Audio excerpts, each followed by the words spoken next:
I call a meeting to order for the City Council meeting of Thursday, June 28th, 2018.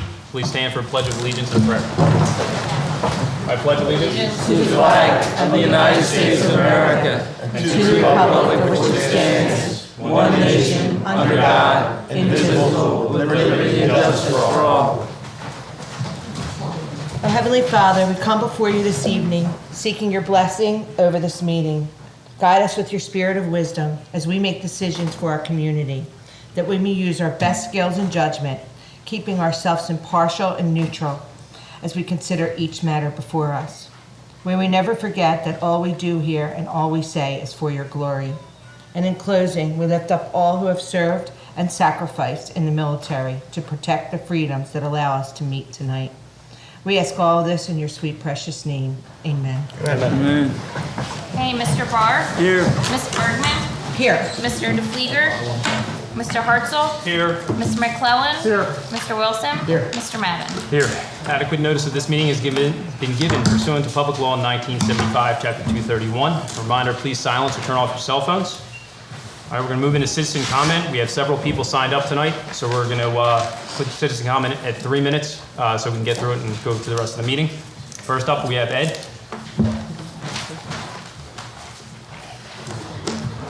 Hi, my name's Ed Coletti. My wife and I recently bought a property at 30th and Haven, and unfortunately for there, it's been flooding ever since. And so we're very unhappy. We've talked to Councilman Barr, we talked to Councilman Hartzell. It doesn't seem like work's getting done. And I think I emailed you, Councilman Madden, the other day with pictures of what's happening. I'm sure you've seen it. I'm sure council people, nobody on this council would want to see that happen in front of their place, and it's been like that for months. And now we're finding out it's not going to fix till, at best case, July, maybe into August. Don't know how that's going to happen, why that's going to be all summer long. We're not going to have our residents can't even go across the street at that spot. So, sorry I'm the first one up because I'm a new resident, so there's plenty of other residents here who may have some other issues with that.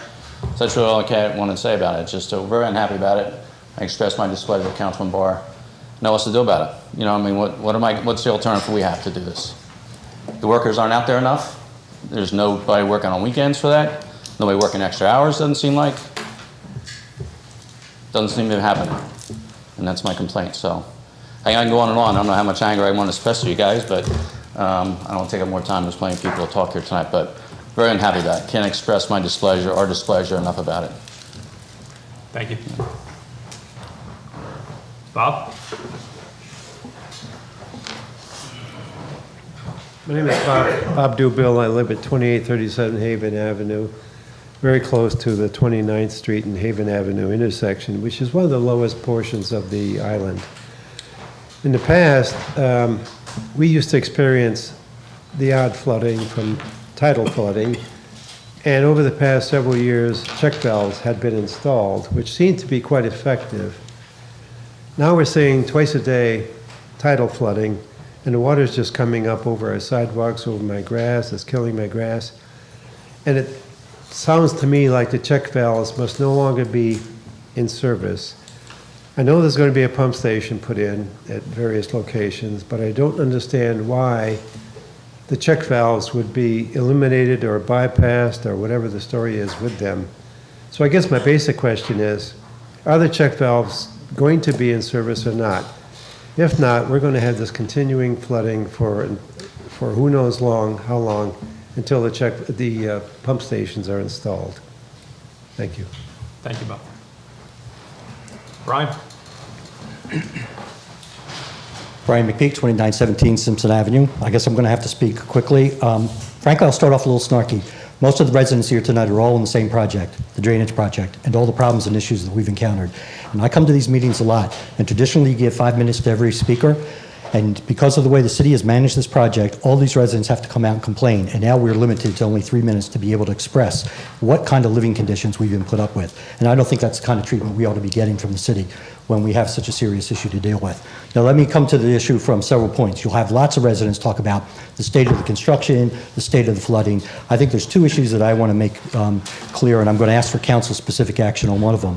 First of all, there's a total lack of information. There's a total darkness of information on this project, and there has been for months. 2 years ago, the mayor promised us in the public meetings leading up to this project that there would be routine, regular, and almost weekly updates on the project.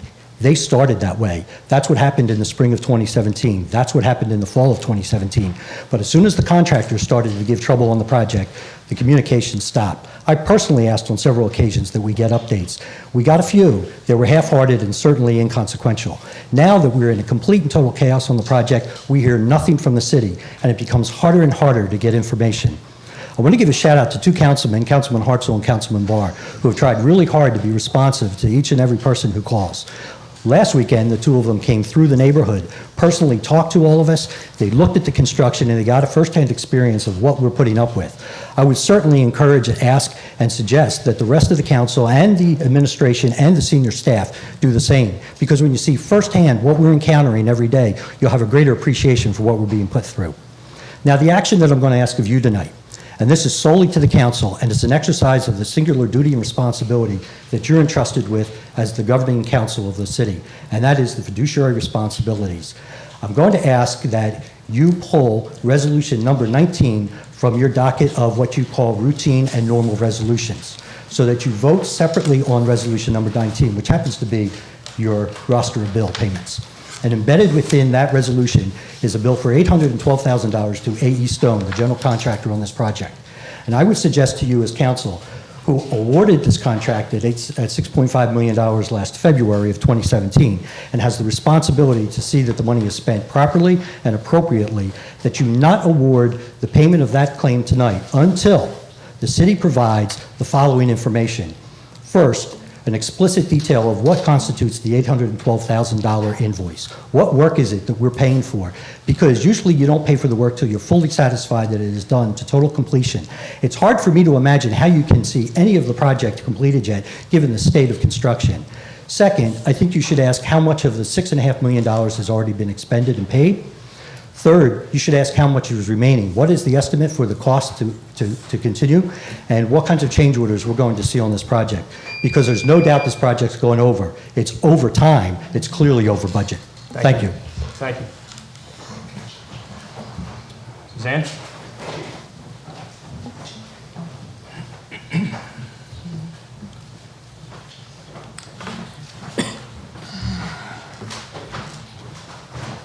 Hi, I'm Suzanne Hornick, and I'm at 30th and West. And we all have already established how much I hate public speaking, so bear with me. I do not want any of the flood remediation projects on the island to stop, period. That's one comment. We're flooding twice a day at 30th Street, nearly every day. It's destroying everybody's property. It's preventing us from accessing our property, and I'd like to know why. The flooding is worse than ever. When is the pump station coming online, and when exactly will the finish date be for this project? Also, I'd like to know why we're using a city business administrator part-time. I know we have enough money in the budget to hire one full-time. It makes no sense to me. We need somebody that can be, to answer our questions. I emailed Mr. Savatano 3 weeks ago about this project, and I'm waiting for a response and haven't heard a thing. You know, we need somebody that's going to be more responsive. Also, I would like to know regarding that project, why we paid all that money to Baker International to do that study. And now I'm finding from talking to the guys and watching them every day, because that's what I do, because I can't get out of my house, they are digging up the street and finding out that utilities are there that they didn't know were there, and they have to stop work until somebody from the utility company comes and moves it. Who's paying for that? And why didn't we know about it to begin with? That should be part of an engineering study, I would think. So that's something I'd like you guys to look into and answer. I'd also like to know what changes have been made, because that was the question I asked of Mr. Savatano. Since the mayor's August 2016 meeting, it seems to me there have been changes made to the plan. I'd like to know what they are, and the city doesn't seem to want to answer me on that. The final thing that I have is I wanted to thank Councilman Barr for telling people all over Facebook not to join the flooding group, of which I have many screenshots. Every time you do that, I hear about it, and we get about 10 new members, so that works out for me. However, I don't think that that's really appropriate city councilman business, and I just would like council to know you need to support your residents, and you need to, our group wants to work with city council. We want to work with the city. We're learning, we're growing, we're working with the state, we're with the DEP, we have a hydrologist. We want to share our information. We don't want to be confrontational and combative, and to have a councilman going all over Facebook saying she's crazy, she's a liar, not being able to prove it, and then on top of that, telling people in other Facebook groups not to join us, what is that? You know, it's time that we work together. We have a lot of information we would like to share with the city that we think would benefit the city, including natural shorelines and things like that. So that kind of behavior is unbecoming, and I wanted to make it public that I don't appreciate it. Although I do get 10 new members every time you do it. Thank you. Thank you. Tracy?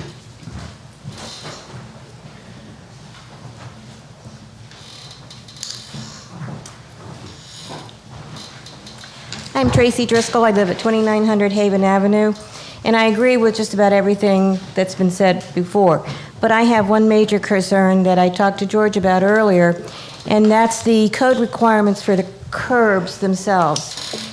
We measured ours, it goes from 3 to 9 inches, and I've already broken one ankle as a result of stepping off of a curb that was not standard.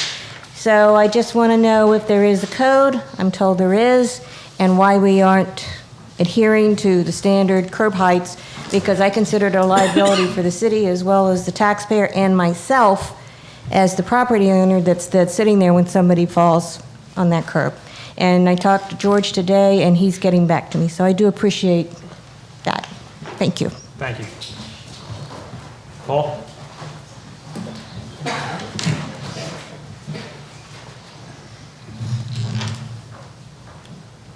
Hi, Paul Leonetti, 3121 Bayland Drive.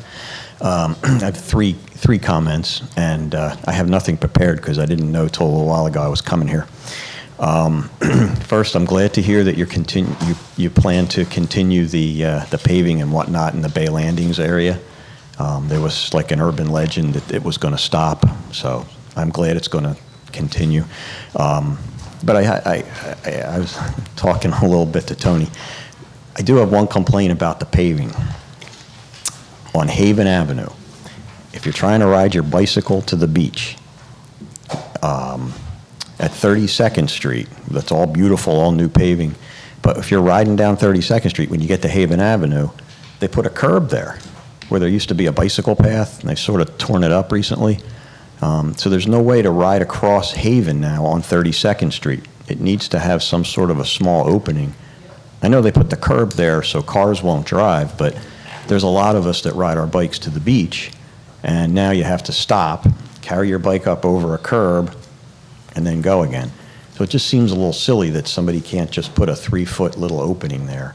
And I've been leaving messages at City Hall for 3 weeks since they paved, so I figured I drove to City Hall, I may as well get my 3 minutes. And the other issue is the flooding. Everyone here has mentioned it. I've noticed that on the corner of Waterway and Bay Avenue, which is behind my house, the flooding is just ridiculous now. This morning when I left to go to work after the rain last night, the people that live there couldn't access their properties from Bay Avenue. There was no way. There was about 8 feet of water. It went out 6 feet into Bay Avenue. And it went from the corner all the way down to the gentleman who wrote the article in the Sentinel this week, John Hanel. It went to his house, which is 4 houses down. So I don't know if somebody's going to do something, but the pitch is all wrong there. It's all angled down. They've kind of created like a swimming pool there. That's all I had to say. Thank you. Thank you, Paul. Mary Ann?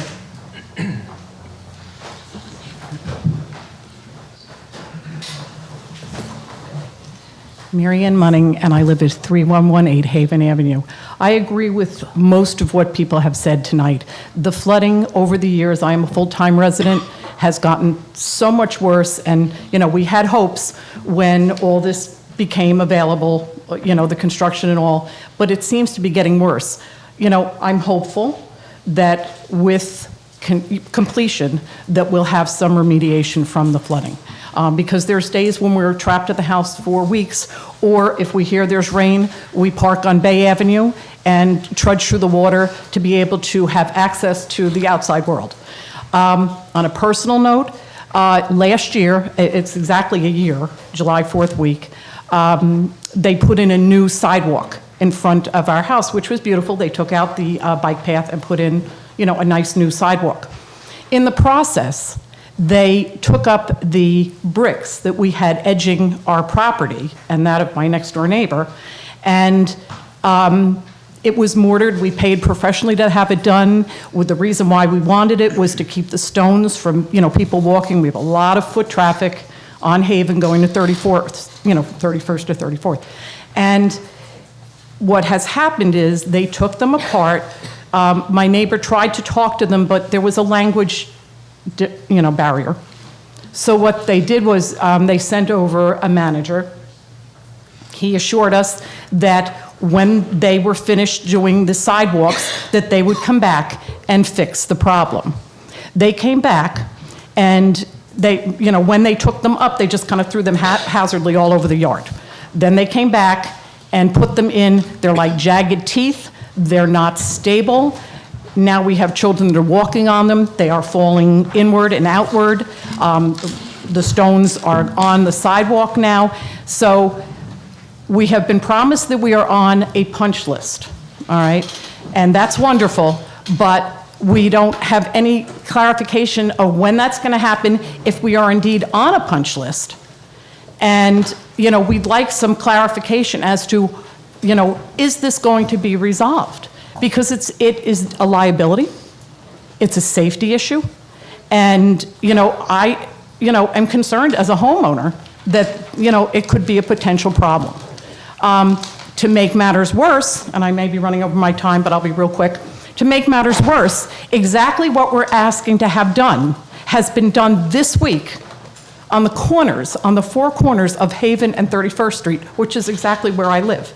They have put in new sidewalks, and they put edging around each corner.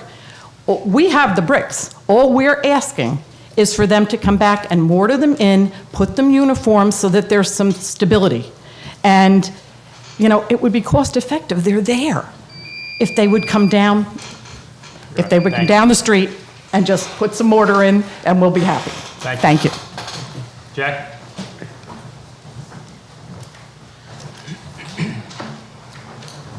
Yes, how you doing? Jack Bolger at 201 Haven. Obviously, I'm on the north end of all the controversy that you're hearing. But I want to first just acknowledge that after the last meeting that I was here, the Second and Haven intersection has been, I won't say completely cleaned up, but it's significantly cleaned up with the side and all that stuff. So there is a much better appearance to the neighborhood. I would only caution, I keep hearing again through the neighborhood talks that the work over at 3rd and 4th Street may come to a halt. I'm not sure if that's true. I'm hoping that is incorrect, because all the work that was done, at least at my selfish area, since the drains are connected with multiple other locations, the water now is going nowhere. Last night's heavy rain just caused a flood to bring that water up onto all that new sod and stuff coming up. So I'm just here to stress, to say thank you for taking care of a few of those things at 2nd and Haven, but to stress that the importance of having this project continue on through the summer. I know it's inconvenient to people, but on my end, I will at least be able, hopefully before the end of the year, see some results of the progress and the work that was done. And I think that will satisfy at least a group of people. I know it would satisfy me. Thank you. No problem, thank you. Donna?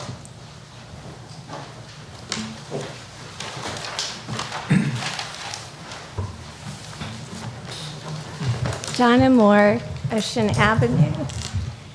I reached out via email for info requests for the pesticides and herbicides, any kind of landscaping treatment that was applied to the 9th Street open space lands.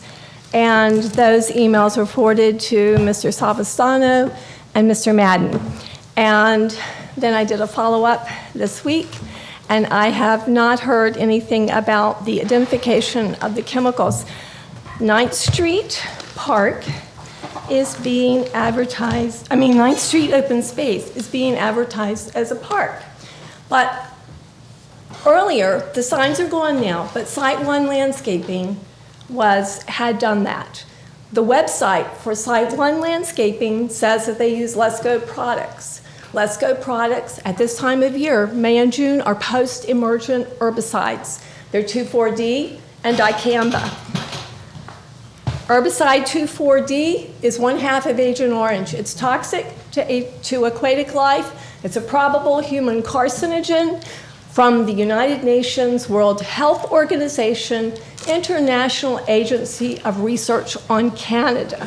I went outside of the country because a lot of the studies of the country are tainted by corporate control and lobbying and are not as accurate as independent research.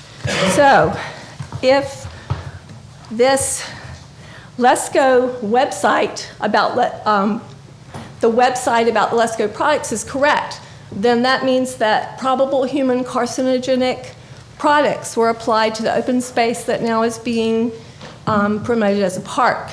And children are closer to the ground than adults. And 2,4-D is particularly irritating to dogs. They've done a lot of tests on dogs, and they found it to be problematic.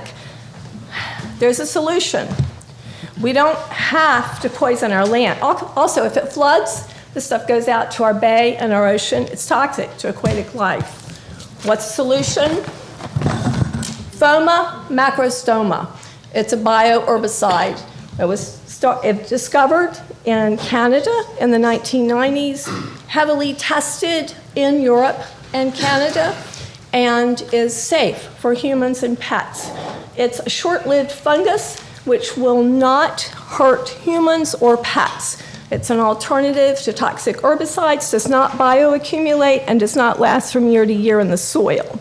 It does not transfer to other organisms. It just affects dicotyledon broadleaf plants, which is what the herbicides 2,4-D, dicamba, those. So appreciate it. That's going to close citizen comment. We're going to move into an approval. Yeah, I'm going to comment about the comments made about Mr. Barr.